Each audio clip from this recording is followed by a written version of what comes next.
Good evening, everyone. Welcome to Our Lady of Pompeii. Hey, welcome. Thanks for coming all the way. Where are you from? Williamsville? West Seneca? Awesome. I want to welcome all of you, but I also want to welcome watching online.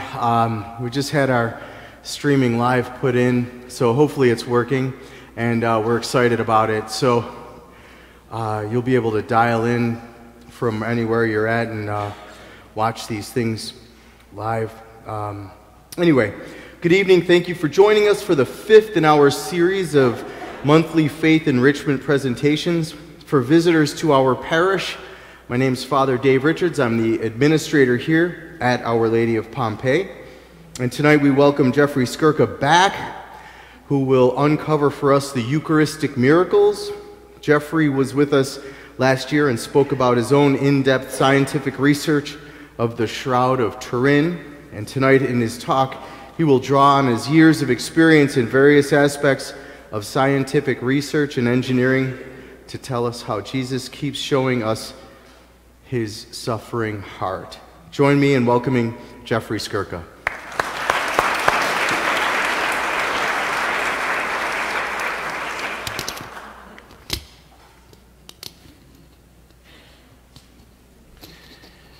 Thank you, Father Dave and Sister Joyce, for inviting me back.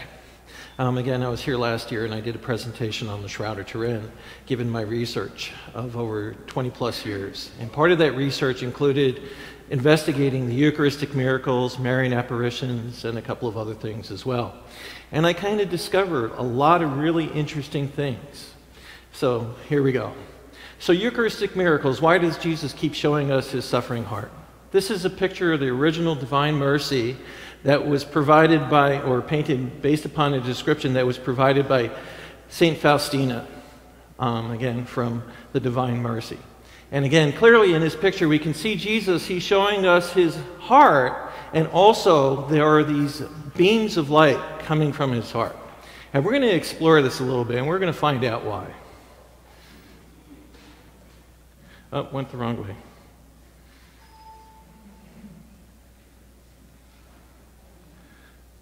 All right, so pop quiz. Eucharistic miracles. Why does Jesus keep showing his sacred and suffering heart?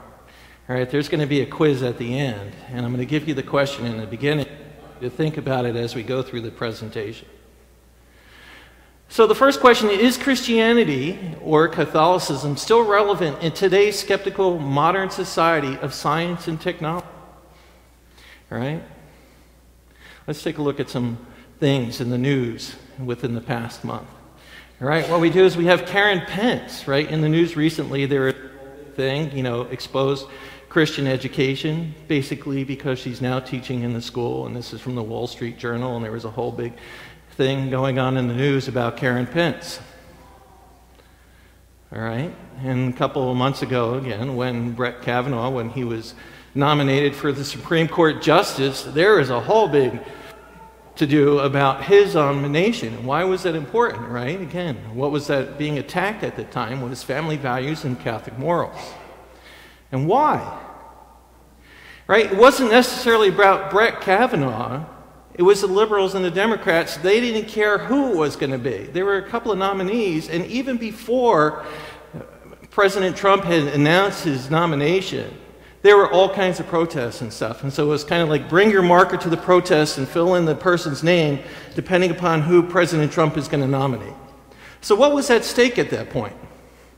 Right here, Andrew Cuomo. This is in our own state. Earlier this month, what had happened is Andrew Cuomo wanted to make abortion a constitutional right in New York State, because once you cut through all the nonsense and the showboating and everything else, this is basically what was at issue as part of the whole brouhaha. All right? Unfortunately, what had happened is on January 22nd of this year, Governor Cuomo, Andrew Cuomo, went and signed the Reproductive Health Care Act in Albany, right? It's kind of a very, very sad day, I think, here in New York State and in this country. Right? Also, Hillary Clinton is a threat to the religious liberties. In a speech not long before she launched her 2016 presidential campaign, Hillary Clinton made a stunning declaration of war on religious Americans. Speaking to the 2015 Women in World Summit, Clinton declared that deep-seated cultural codes, religious beliefs, and structural biases have to be changed. And again, this was coming from the Washington Post. Right? This is going back a couple of years ago. The Rainbow of Hate, Catholic priest reports being spit on at gay marriage parade. You know, they're asking for tolerance, right? But here, one of the priests that's a host that typically on Fox News, you know, when he was walking past some people coming from the parade, he was spit on by a couple of the people that were attending that parade. Right? This was kind of very interesting. This was from the Right to Life March that was in Washington, D.C. Right? This was kind of a very interesting story. Here, Nick Sandman, he's a Covington Catholic High School junior, and Nathan Phillips, a Native American Vietnam veteran, are at the Lincoln Memorial in Washington, D.C. on January 19th in 2019. Right? Once again, social media rushes to judgment. Just another example where being Catholic seems to be the only group in the country where it's still permissible to be in opposition to while being politically incorrect. You know, once you get to the story, what was really going on is that there were a couple of young men that were going to this school that were there for the Right to Life March in Washington, D.C., and because they were wearing red Make America Great hats again, there were a couple of black gentlemen, I guess it was the Black Israels, they were kind of taunting them.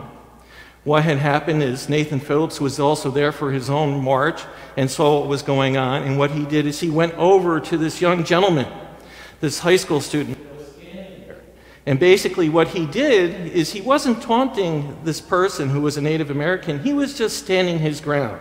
And he was smiling because he was not going to let them intimidate him. He was going to stand up for his rights, for free speech, and to support the right to life. All right. Who am I to judge? Right? This is going back a couple of years ago, and somebody was on an airplane. A reporter was talking to Pope Francis and was asking him a question about gay marriage and stuff like that. And he says, if someone is gay and searches for the Lord and has goodwill, who am I to judge? I would have to agree with him. Because I think I kind of understand his point.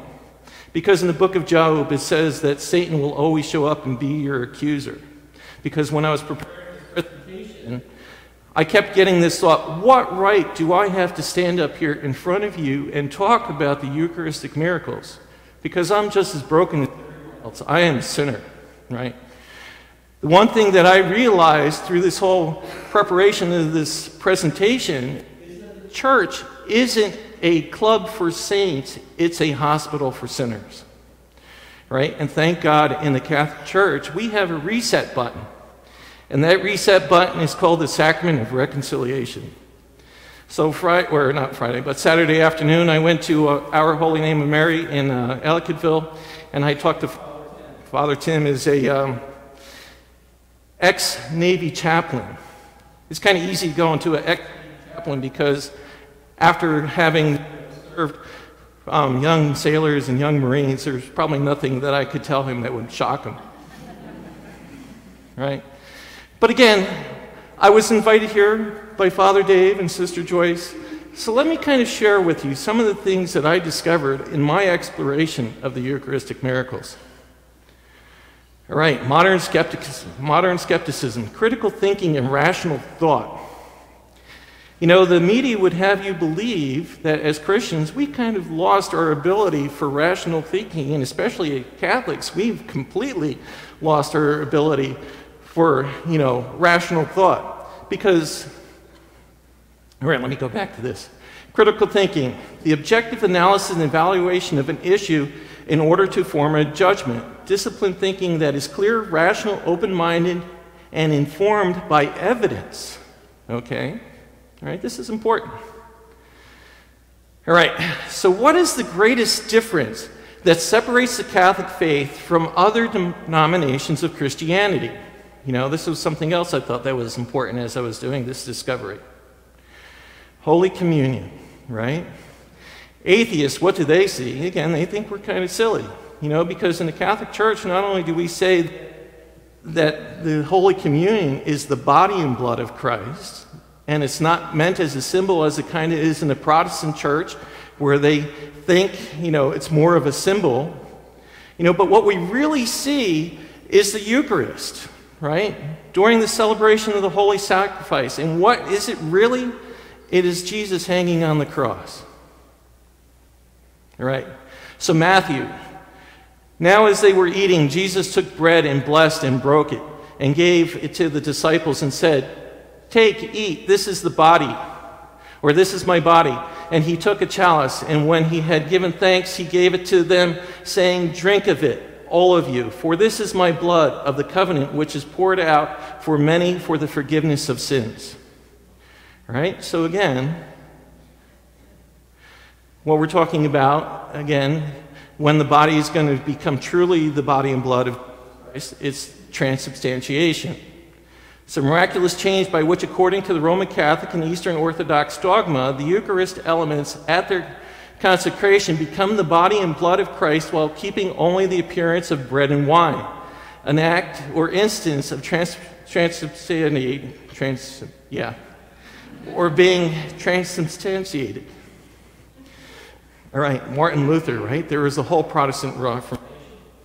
And I took a look at this a little bit too. And Martin Luther believed that Jesus was present at the Eucharist, but wasn't necessarily in the bread and the wine itself, but he was present there. Right? They see it more of a sign or a symbol. Again, we have this as a sign here. This is actually in St. Amelia's Church. We have kind of the symbol or Jesus hanging on the crucifix. Right? But it's actually the Corpus Christi, right? The Eucharist is the body of Christ. And I put this slide up here because I was talking to someone one time and they didn't know what Corpus Christi meant. It's actually the body of Christ, right? Which is the holy sacrifice. It's Jesus dying on the cross. All right? Perception versus reality. This is Robert Father Barron. And in his series Catholicism, he gave a very interesting analogy or explanation of what's really going on here. And he used the example of the sun. Our perception is that the sun travels across the sky during the day. But in reality, the earth is turning on its axis in front of the sun, which for the most part remains stationary. Right? So our perception is that the sun travels across the sky, but what's really happening is that the earth is actually rotating on its axis, turning in front of the sun. So it's actually the grace of God that we still see the Eucharist as bread and wine, because just think if you were going to be eating raw human heart tissue. Right? Difficult abstracts and concepts. Right? When I was an undergrad, I was asked to teach college, a course in college algebra and trigonometry for engineering technology students. And one of the first things that you get as a student in school is algebra. Is one of the first real abstract ideas that you get, right? So what I'm showing here is the second degree polynomial, which is also, the quadratic equation and deriving the quadratic formula.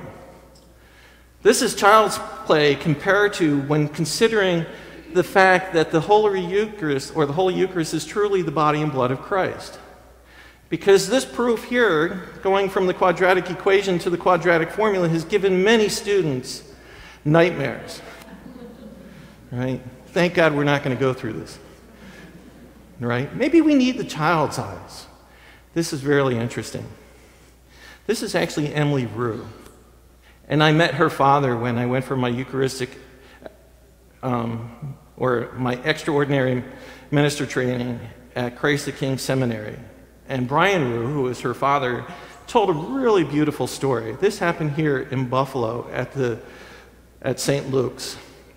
And Brian Rue said when Emily was probably about 14 months old, his first child, kids want to wander around, they kind of fidget in the pew and stuff, and went out into the aisle. And when Brian went out in the aisle to go get her, she kind of went up a little bit further down the aisle. And he went to go get her. She went a little bit further down the aisle towards the altar, right? He gets to the steps, right? Bryant said, okay, she's not going any further than this. She's never done steps before. She gets to the steps like an Olympic athlete goes up those steps, right? During the substantiation, when the priest is lifting up the Eucharist, Emily points to the Eucharist and says, Jesus.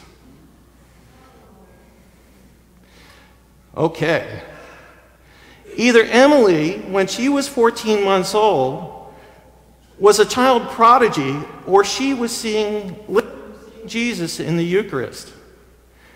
Knowing Emily Rue, she's now a student at Niagara University, I think both were true. All right, Lanciano, Italy. Someone passed out some, I think had some brochures about Lanciano, Italy. Can anybody tell me what the root word is in Lanciano? Lance. This town was named after the Roman centurion that had pierced the side of Jesus, because it believed that the Roman soldier that pierced the side of Jesus came from this part of Italy. And what happened in Italy in 1750, an inscription on the marble from the 17th century describes a Eucharistic miracle which occurred at Lanciano in 750 at the Church of St. Francis. A monastic priest doubted the body of our Lord was truly present in the consecrated host. He celebrated Mass, and when he said the words of consecration, he saw the host turn into flesh and the wine turn into blood.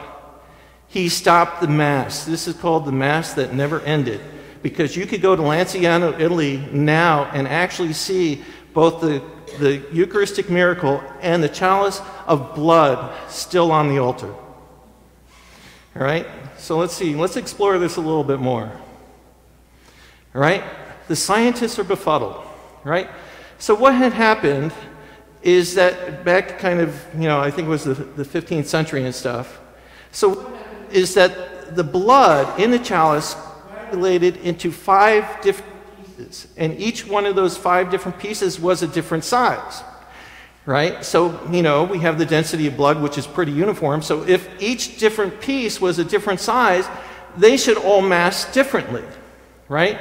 So what had happened is when they massed each one of those pieces of blood, each one of those clots of blood massed 15.85 grams. They were befuddled. Right? So the Mass of scientific truth, right? Because what they were doing is they were using a pan balance. This is kind of a very simple experiment. It's kind of hard to screw up, right? So usually in a scientific experiment and stuff, the results should be repeatable, right? So even though 5 different size pieces of clotted blood they put on the pan balance, each one of them weighs 15.85 grams, right? This one really, I had to read this 3 times when I was reading this book. It's called The Foolishness of God. So what happened is that the blood in the chalice that coagulated into the 5 different separate pieces of an equal size, nearly 800 years later, on the 17th of February, 1575, by the authority of the Archbishop Rodriguez, the 5 separate clots of the different respective equally and weighted 5 clots together, when all 5 pieces of the blood that had coagulated onto the pan balance, when they massed them together, the mass was 15.85 grams. The scientists are befuddled, and it's repeatable, right? Right, so what does Corinthians say? For the Jews demand signs and the Greeks seek wisdom, but we preach Christ crucified, a stumbling block to the Jews and a folly for the Gentiles. But those who are called, both Jews and Greeks, Christ the power of God and the wisdom of God, for the foolishness of God is wiser than men, and the weakness of God is stronger than men. God's toying with us, and he's having fun. He's having the last laugh here. Right? So let me see if I can explain this a different way. The true meaning of the word Gothic. This is the great Gothic cathedral. It's called the Cathedrals. It's in Notre Dame Cathedral in Chartres, France. I was there in 2009. Right, so Gothic, most people, their understanding of the word Gothic, we're going to go to the third definition here, is belonging to or redolent of the Dark Ages. Basically it's dark and it's gloomy, right? When I went to this cathedral in France, I had not a presentation, but basically a lecture talk by Malcolm Miller, who had been studying Chartres Cathedral since he was an undergraduate student. And he said that when the cathedrals were originally built, they weren't dark and gloomy on the inside, that the inside of the churches were plastered and they were beautifully painted and stuff.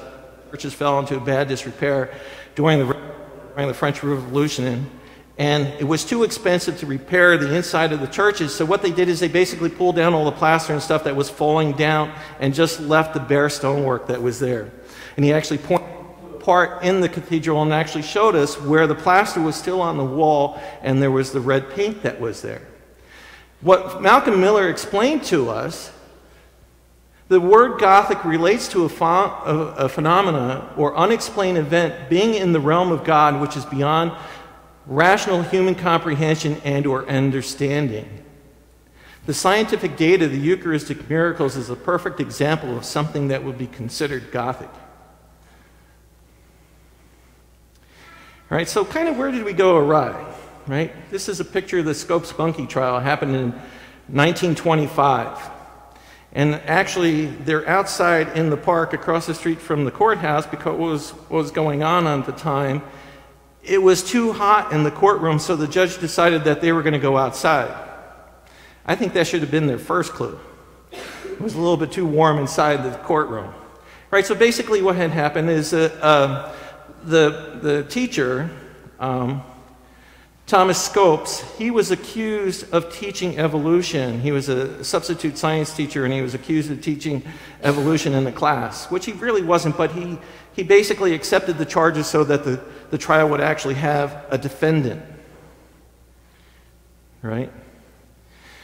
A couple of months ago, I have this person that I know. She's probably in mid-20s. She offered to explain to me the theory of evolution because she has a bachelor of science degree. And she has the little fish with Darwin in it and the little from the bottom. Right, so I kind of challenged her. I said, well, if Darwin's theory of evolution is true, that, if we're basically evolved from this primordial soup and it evolved through millions of years into what we are today, how did you possibly explain the Eucharistic miracles that have been scientifically proven to be heart tissue? Right? Because these are pictures of the heart tissue from Lanciano when it was put underneath the microscope. Right, so again, at the University of Siena back in the 1970s, what they did is they basically did an examination of this flesh. The flesh is true human flesh formed by the muscular tissue from the heart. The blood is true blood belonging to the same blood type, AB, as the flesh. The component substances are those of human tissue, normal and fresh. The conservation of the flesh and blood left in their natural state for 12 centuries and exposed to the influence of the atmosphere and biological elements remain an extraordinary phenomenon.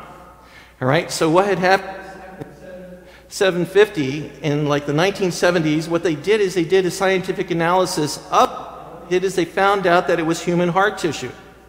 Right? And then they also tested it to see if there was any kind of preservatives in that tissue and the blood to see if there was anything there that would be preserving it as it almost came from someone if you took it from them. Nothing.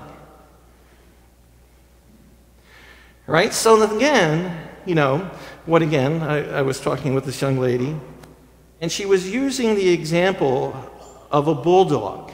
Where they basically went and through selective breeding were able to change the features of the bulldog. And I said, but the thing is what you're arguing is you're talking about adaptations of the dog, but not a change in species. And she said, well, that's not the way Darwin's theory of evolution works. And I said, maybe you should go read The Origin of Species. Because when Darwin introduced natural selection, he was actually saying that, over time, millions and millions of years, that species would actually change, right? So if that's the case, considering the Eucharistic miracles where you have inanimate bread and wine spontaneously becoming living human heart tissue, how is that possible? That means that Darwin's theories, man, that cannot be right. That's got to be wrong, right? So using rational thought and, critical thinking, I started to explore this a little bit deeper, right? So again, using good science, if something's going to be, there's going to be an experiment, it should be more than once, right? So again, we have that Eucharistic miracle from last.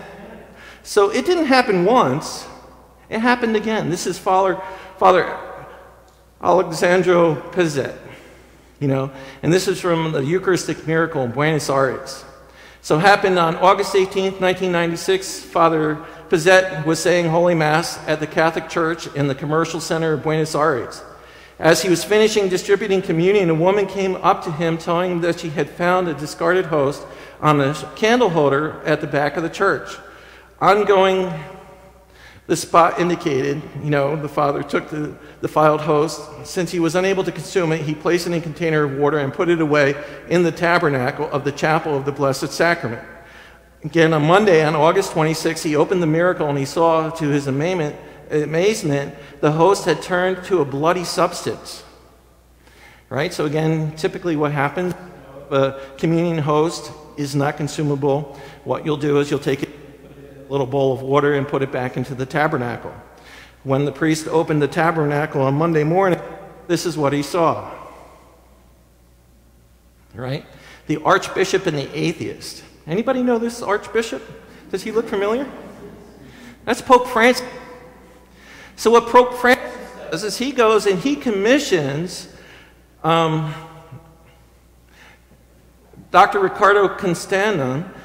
He's a PhD neurologist. He was a confirmed atheist. So what Pope Francis does is he commissions Dr. Ricardo to go and investigate this Eucharistic miracle, because if he's going to have a bias as an atheist, he's going to have the other opinion, that it's not real, right? So as he goes through this whole investigation and stuff, what they do is they take a sample of this Eucharistic miracle, and they take it to Frederick Zugaby. He's a medical doctor. He's also a PhD. Dr. Zugaby was the chief of medical examiner of Rockland County in New York from 1969 to 2003. He was also an adjunct associate professor at Columbia University College of Physicians and Surgeons. When he examined the Eucharist miracle from Buenos Aires without knowing the origin of the tissue sample, he asked, how is it possible they brought him tissue from a person recently deceased? This was a couple of years after the Eucharistic miracle had happened. How is it possible they brought him heart tissue from a person recently deceased that appears to twitch under the microscope as if it were alive? Holy cow. Dr. Zugaby's conclusion, March 26, 2005. Zugaby testified that the analyzed material is a fragment of the heart muscle found in the wall of the left ventricle close to the valves. The muscle is responsible for the contraction of the heart. It should be borne in mind that the left cardiac ventricle pumps blood to all parts of the body. The heart muscle is an inflammatory condition and contains a large number of white blood cells. This indicates that the heart was alive at the time the sample was taken. It is my contention that the heart was alive since white blood cells die outside a living organism. They require a living organism to sustain them. Thus, their presence indicates that the heart was alive when the sample was taken. What is more, these white blood cells had penetrated the tissue, which further indicates that the heart had been under severe stress, as if the owner had been beaten and severely about the chest. So that white blood cell that was interlaced in between that heart tissue is giving us the indication that this person, that this blood, this sample, this tissue is coming from, this person was under great stress. But the really interesting thing is when they gave it to Dr. Zuckerby, they didn't explain to him where this sample was coming from.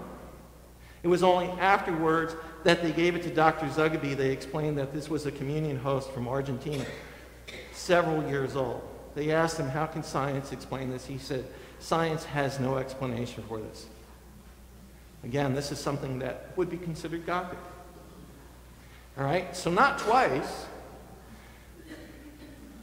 a third time, right? So this is another Eucharistic miracle that I had investigated. On October 12th in 2008 at the church dedicated to St. Anthony, and I'm not going to attempt that word, the Holy Mass of 8:30 a.m. is celebrated by a young vicar. And again, I'm not going to pronounce that name. During communion, unknowingly, the host falls from the hands of one of the priests. On January 7th, 2009, the sample of the host was taken and examined independently by two professionals in histopathology at the University of Medicine of, your guess is as good as mine. They issued a common declaration which states, the sample sent for evaluation looks like myocardial tissue. In our opinion, of all the tissue of living organisms, this one that resembles it the most. All right, let me go back here a second.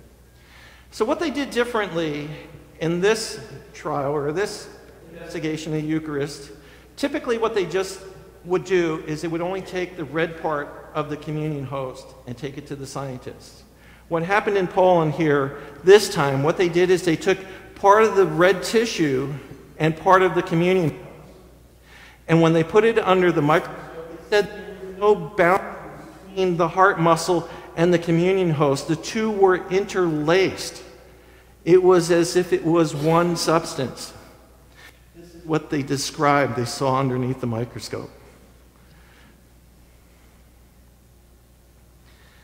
Right? This is Ron Tesserario.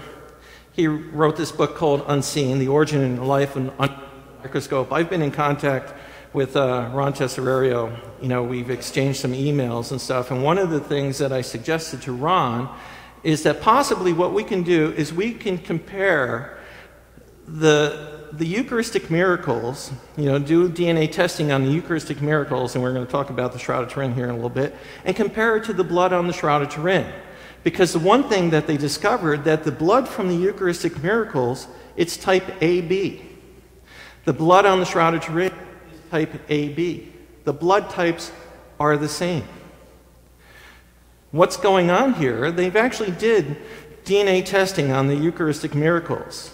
And even though they have a sufficient amount of material, and enough that it's been taken, like considered to be taken from someone that was, you know, either recently dead or still living, when they try to do the DNA testing on the Eucharistic miracles, when they test the nucleus of the cell, it won't give them a genetic profile,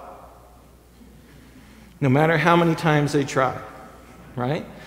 Why is that? Right? The reason is because Jesus did not have a human father, right? But he did have a human mother. The relic of St. Anne, right? All right, so at the Church of St. John Baptist Church in Lexington Avenue in New York, there is a relic of St. Anne. Anybody know what that says?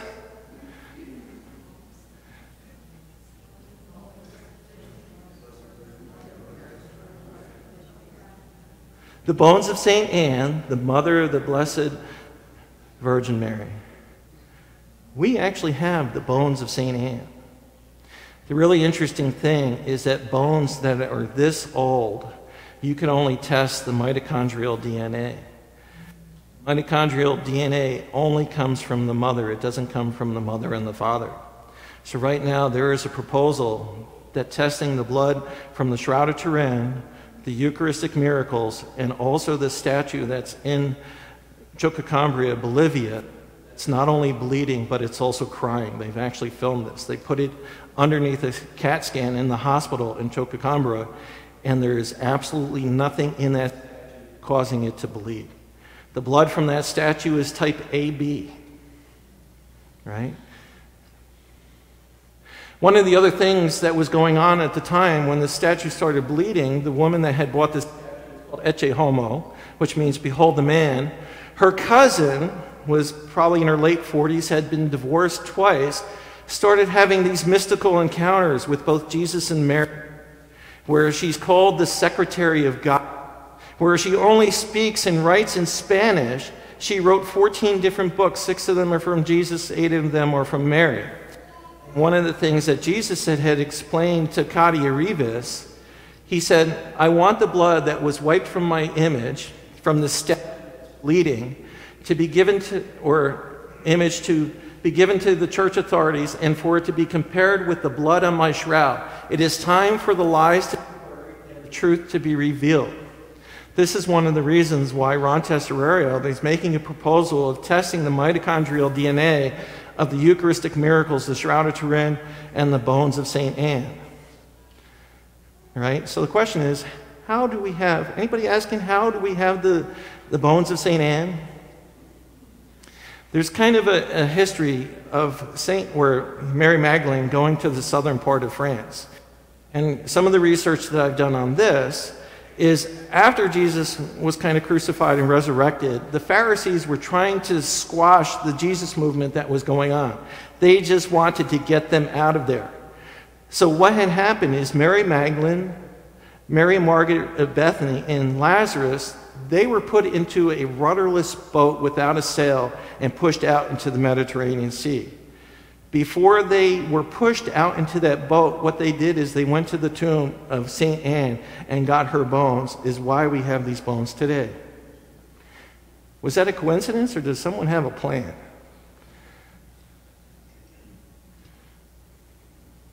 The beating heart of Jesus. All right, I'm going to need to change this real quick.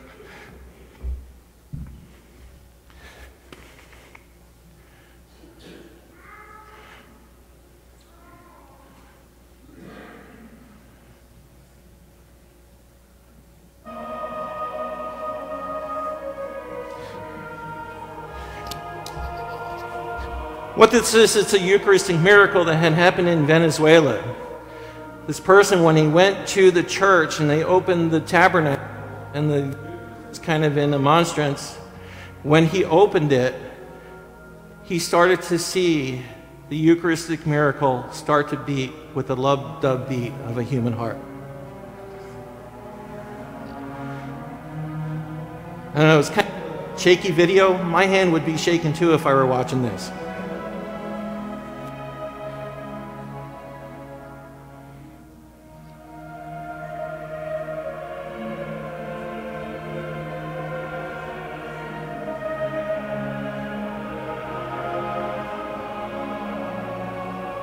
Does everyone see it beating?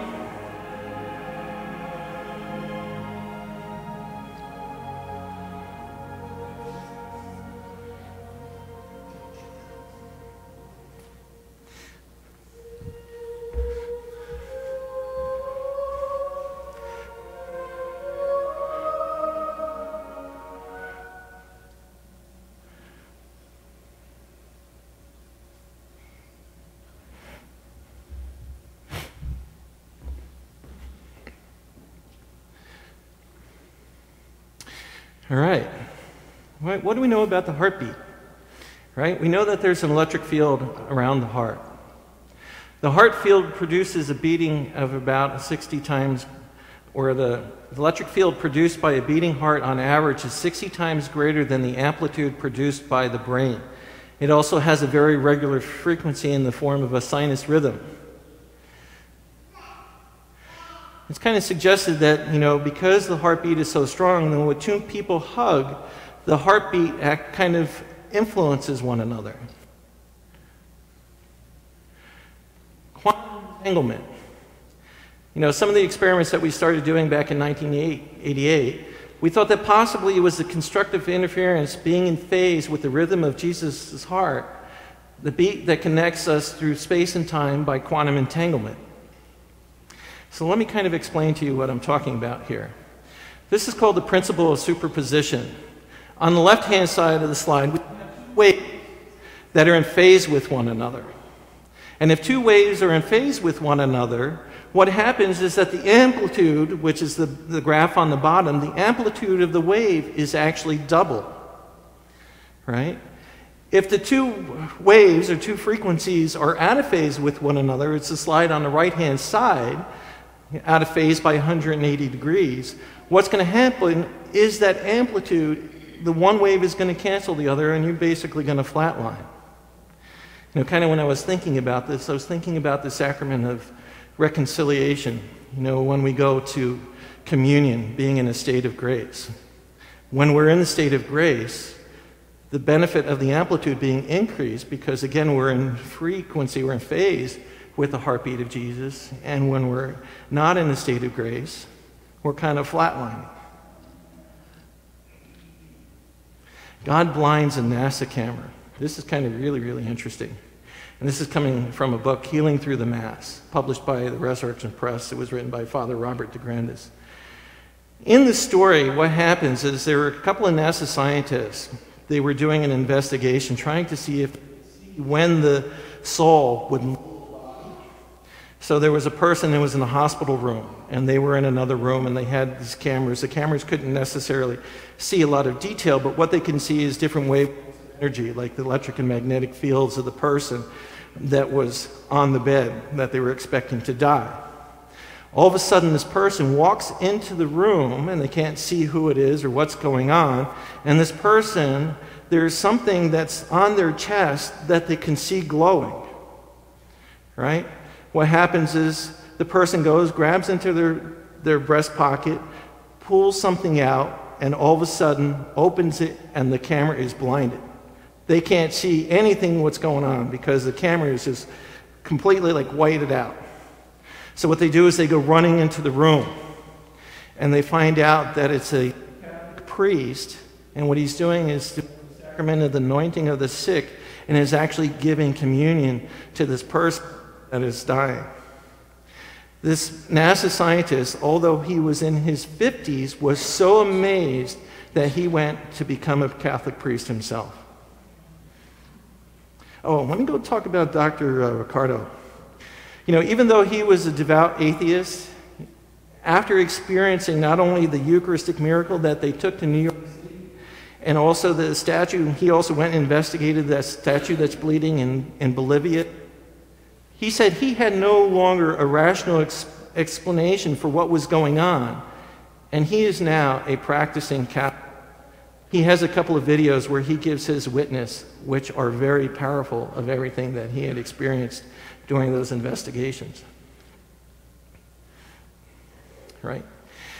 You know, back in 1998, when I was doing my research on the Shroud of Turin, we were doing some experiments in Ohio.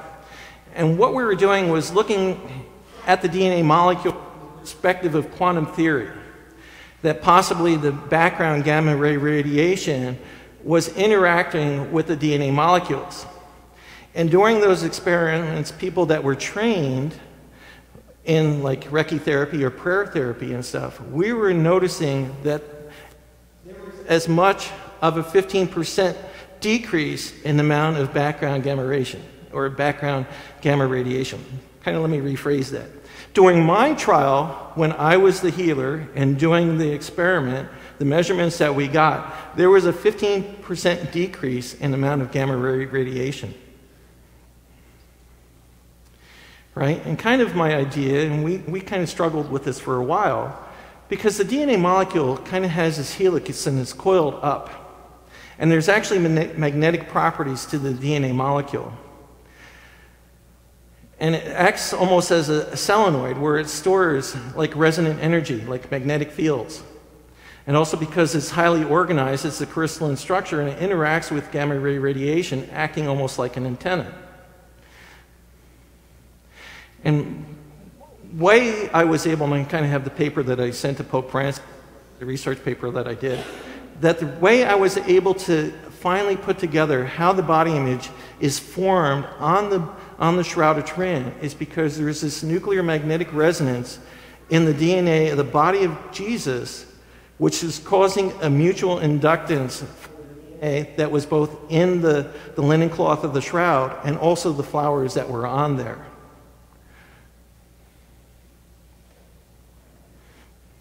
For about 20 years, and letters trying to explain to people how all this was working. And they said, well, you're not a biologist. I said, yeah, but what I am is an engineer. I loved physics. And when I was in whole independent investigation and study of light and laser.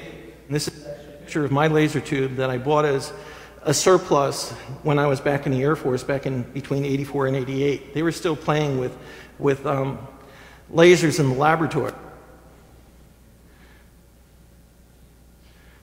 All right.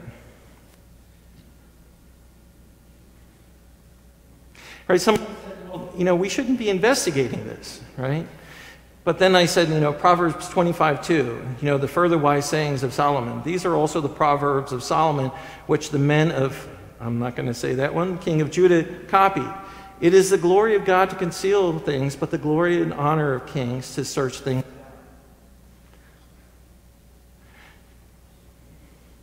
My own personal experience.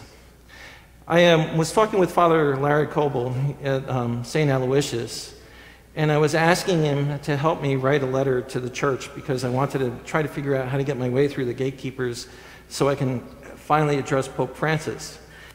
Through our conversations and stuff, I was discussing with him my research on the Shroud of Turin, and we were discussing the Eucharistic miracles. And so one day after Mass, he came up to me and he asked me, can you do me a favor? And I'm like, okay, what would you like me to do? He said, I would like you to become an extraordinary minister. At the time, I didn't know what an extraordinary minister was, and I had to go home and look it up on the internet, right? Basically, he was asking me to be a Eucharistic minister. So in November, I went for my Eucharistic minister training at Christ the King Seminary, and that's when I met Brian Rowe, and I told you the story about his daughter, Emily Rowe. Right, so I went for my training in November, but I wasn't on the schedule until the Eucharistic minister, until the Easter Vigil Mass the next year. Right, I was standing up there with shaking hands and knocking knees. My personal experience with being a Eucharistic minister, even to this day, when I'm standing there, I have this tingling going through my body, realizing what I'm holding in my hands. It's kind of how I feel when I'm up here right now. Because if you put that in a bottle, I am a drug addict.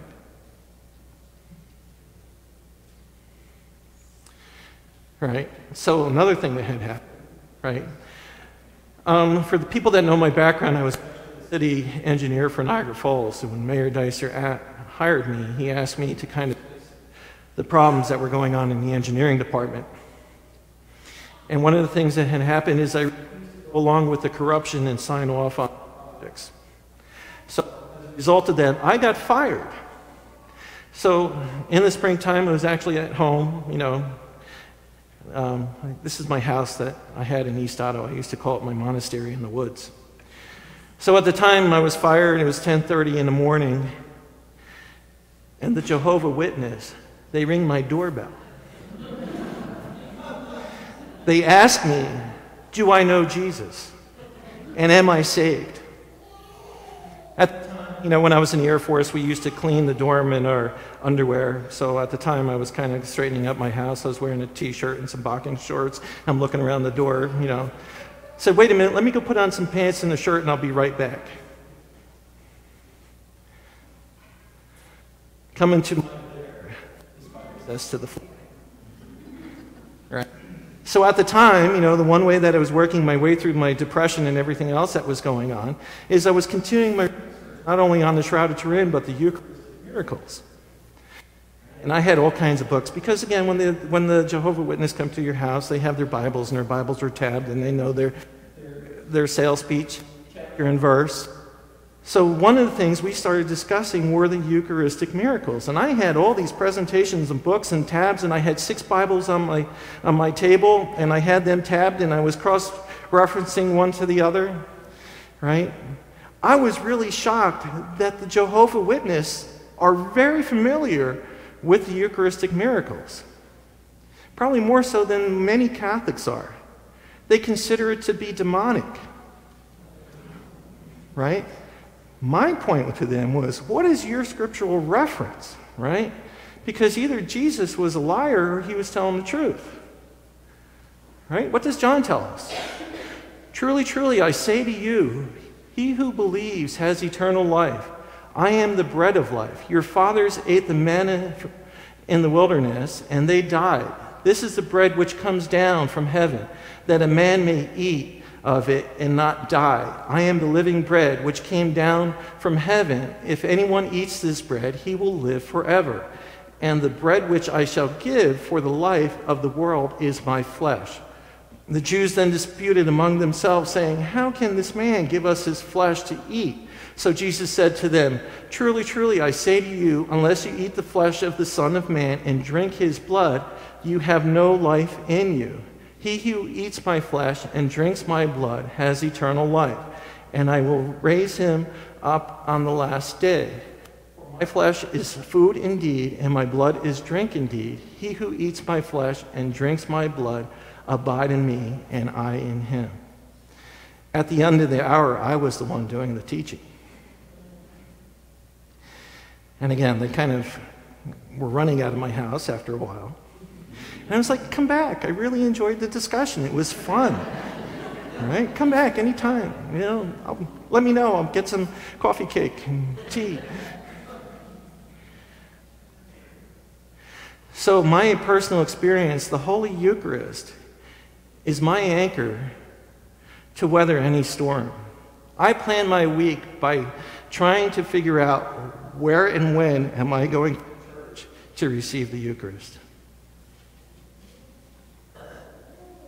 Because God's promise is certain, so that by two unchangeable things in which it is impossible for God to lie, he who have taken refuge would have strong encouragement to take hold of the hope that's set before us. This hope we have is the anchor of the soul, a hope both sure and steadfast, and one which enters within the veil where Jesus has entered as a forerunner for us, having become a high priest forever according to the order of Melchizedek.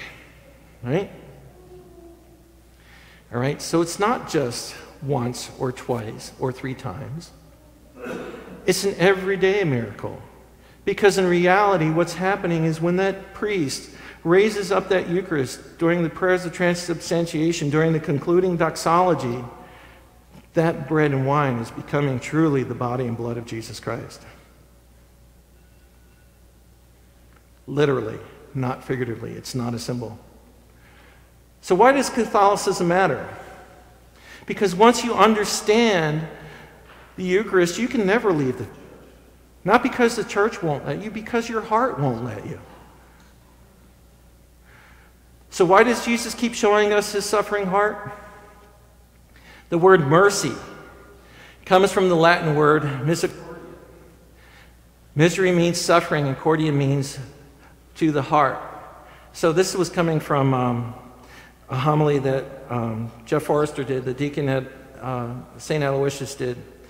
As Jesus bears witness on the cross, God's mercy is the one that comes through the heart that is willing to suffer for us. All right, so not only do we see that the heart of Jesus is truly alive, that it's also suffering because of the white blood cells that are interlaced in the tissue. All right, so let's take a look at the Chaplet of Divine Mercy.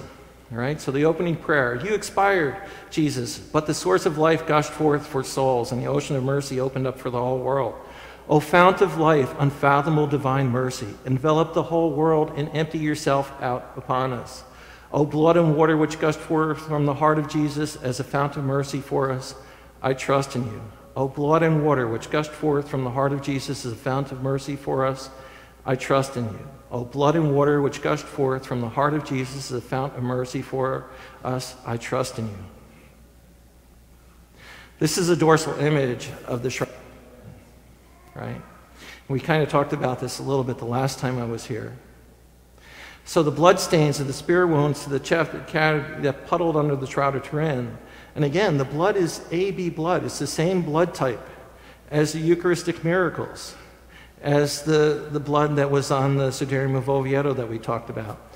Also about the blood from the statue that's now bleeding, that Jesus is saying, take my blood from my statue and compare it to my shroud. Because right here is that blood stain from that wound, that side wound from Jesus. And we know that Jesus was dead on the cross because these are post-mortem exudates. The blood, because the blood was no longer flowing in the body, there was a separation between the blood serum and the platelets. So we know that Jesus was truly dead in the tomb. Because not too long ago there was kind of an article about the Shroud of Turin, that Jesus was still alive in the linen cloth, in the shroud, because of the blood spurts that were on the cloth, and he was also moving around. We know that he was surely dead in the tomb when he was put in there because of the post-mortem exudates. What does the rest of the story tell us? Jesus was resurrected from the dead. Possibly when he was resurrected from the dead was blood spurting out of his wounds and possibly to get out of the linen cloth that he was wrapped in. So again, we see the divine mercy where Jesus is showing his suffering heart, and again, these rays are coming from his heart. One of the very interesting things about gamma ray radiation that I address in the paper is that gamma rays are omnipresent. They're everywhere. They're also invisible.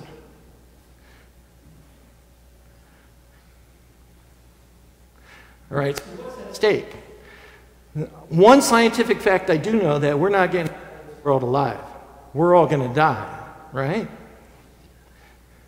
So here's your pop quiz.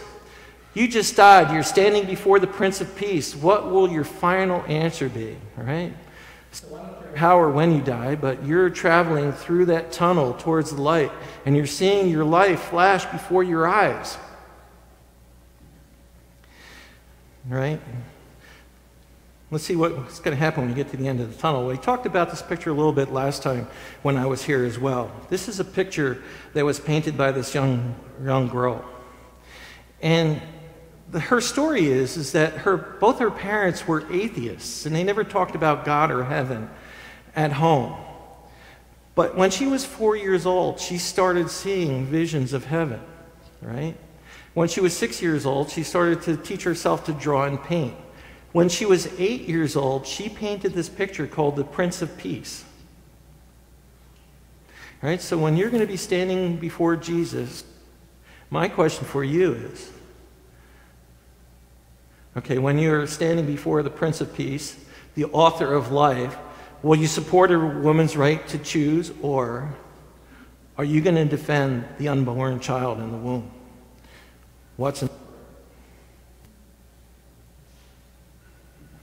This is how important it is. So now we're going back to critical thinking and rational thought. So again, people say that the tissue, that the baby inside the womb is just this clump of tissue, right? It's not a real person. This is life. To me, for them to say that, that's more irrational than us as Catholics saying that the Eucharist is truly the body and blood of Christ, because the evidence is supporting that's the truth. All right, so at the end of a prayer, we always say amen, right? So again, when you go to the Eucharist, you always say amen, right? Because what you're doing is you're saying you're expressing a strong approval or support for that assertion, for the hope. So I think this is something that needed to be demonstrated. Any questions?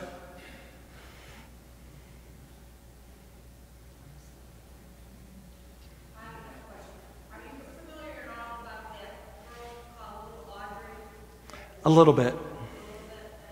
I know of her. I read a little bit about her, but I don't know enough to talk about it. Okay, because there have been leading holes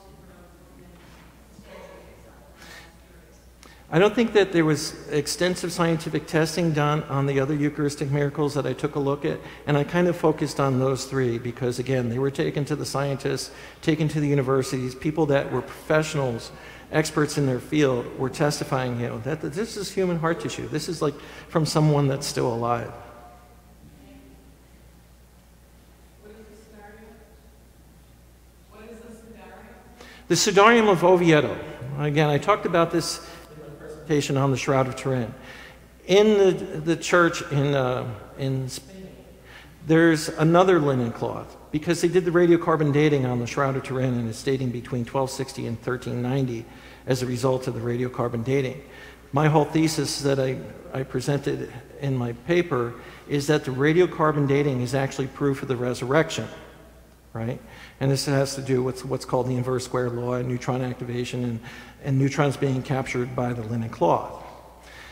Well, there's another linen cloth. It's in this cathedral. It's called the Sudarium of Oviedo. It was believed to be the face cloth that was wrapped around the face of Jesus. Because if you take the two linen cloths, took pictures of both the Shroud of Turin and Sudarium of Oviedo and overlaid them, and it's almost like a perfect match, the blood stains and the stains on the cloth. It's like the two cloths were covering the same corpse. They did radiocarbon dating on the Sudarium of Oviedo in 2007. The results of that radiocarbon dating is that it dated to like the 7th century. And I thought that was really amazing, because in my paper I explained that because the Shroud of Turin and the Sudarium of Oviedo were both in the tomb at the same time, but in the Gospel of John it tells us that that face napkin that was wrapped around his head was further away from the body. In nuclear physics, it's called the inverse square law. Because it was further away from the body, it would have been exposed to not as intense of neutron radiation, so that that linen cloth should date older than the Shroud of Turin, but not from the 1st century, because they were both in the same tomb. I call that linen cloth the smoking gun, because that the Shroud of Turin, the radiocarbon dating, is actually proof of the resurrection.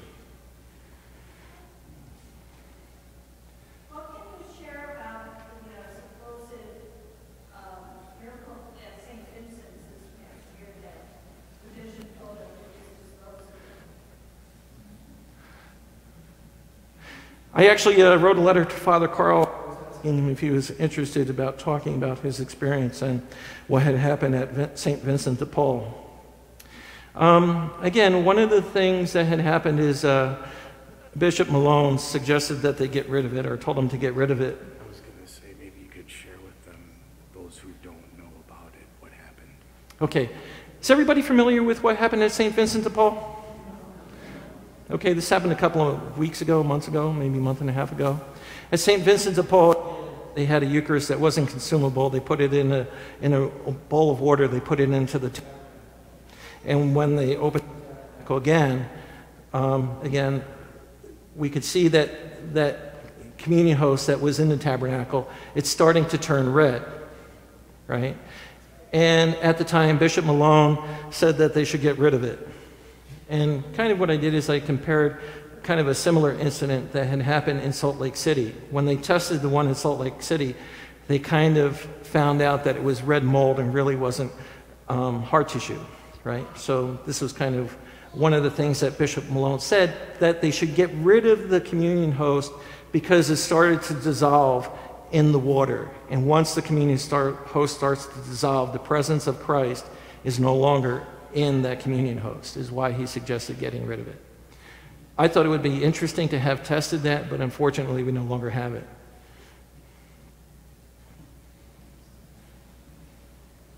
Any other questions?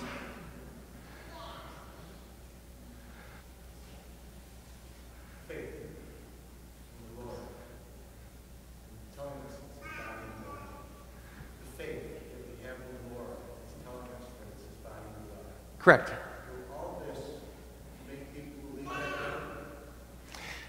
In my letter to Pope Francis, again, I'm explaining how it's the radiocarbon dating is proof of the resurrection, and how this gamma ray radiation was interacting during the resurrection event. In the paper, I'm also proposing, because what we did in 1998, we were proposing the reason to study the Shroud of Turin and the Eucharistic Miracles isn't necessarily to prove their authenticity. In these Eucharistic miracles, I think they should be investigated, because there's still things that we can discover in medical science and also cosmology of what's going on here. So the reason to study the Shroud of Turin isn't necessarily to prove its authenticity. I think there is so much more richness that's there. Because in my paper, I'm explaining that through this gamma ray radiation and interaction with the DNA molecule, that it's the resonance of the DNA molecule that's actually producing those proteins and stuff that are necessary for that specific cell type that's being produced, right? So we proposed this back in 1998 and writing letters and stuff, and people are going, I think you're nuts, right? Because you're looking at the Shroud of Turin and you're proposing this. Well, one of the things that had happened in 2007, there was a Russian biophysicist. What he had done is he had taken a very mild laser and had passed that laser light through a salamander that was developing, was further in development, and had that light terminate on the embryo of a frog egg that had been fertilized. And through the experiment, what they discovered that even though the DNA material in that frog egg was a frog, the experiment resulted in that frog developing as a salamander.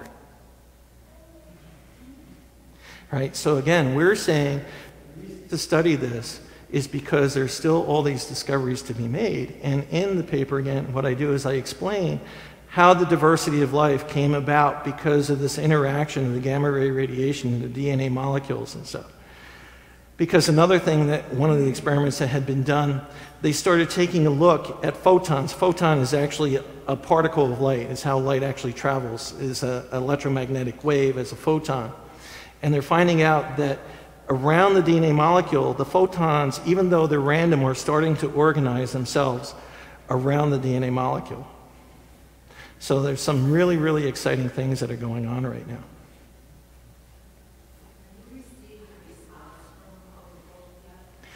I got kind of like a cursory response from, I guess, not exactly what they call it in Washington, D.C. It was kind of like their embassy in Washington, D.C. I got a cursory response that they received it, and they're taking a look at it. So this was last year during Lent that I sent the paper to Pope Francis.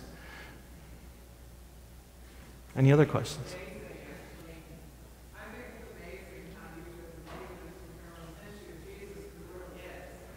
I still didn't hear the question. The power of Jesus really is existing in there. Because through belief, we all believe it is there and have it and stuff. Well, that's true, yeah. Again, you don't necessarily need scientific evidence for your faith. But again, there's kind of like the spiritual war that's going on in the country, right? The scientific evidence is telling us that that's truly the suffering heart of Jesus, right? For the naysayers. Any other questions?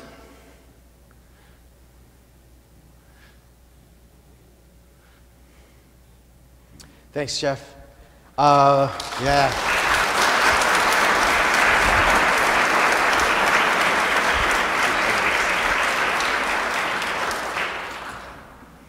Do you want the microphone? I have one. I don't know if this works. All right, yeah, this is good. Listen, again, thank you so much for coming out tonight. And I know you came from long distances, and it's pretty cold out. So I'm grateful that you made the effort, and be safe and stay warm.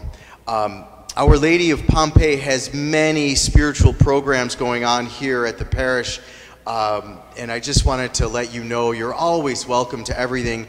Deacon Greg right back here, he has the daytime at OLP going on. He has his schedule. Take a bulletin if you'd like, and Sister Joyce has her programs. Feel free to join us in anything that you feel compelled to. We hope you will join us for our next Faith Enrichment presentation. It's going to be on February 25th, Monday, February 25th.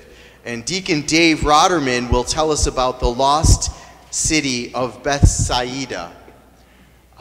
Bethsaida, I think, means literal translation, house of hunting, or house of the fish. It's a northern part of Lake Galilee. But anyway, the lost city of Bethsaida is when Deacon Dave Rotterman will be speaking again. Please join us, and if you wish, bring a friend as well. Thanks again for attending. If you are looking for a parish family to join, please know that you are always welcome here at Our Lady of Pompeii.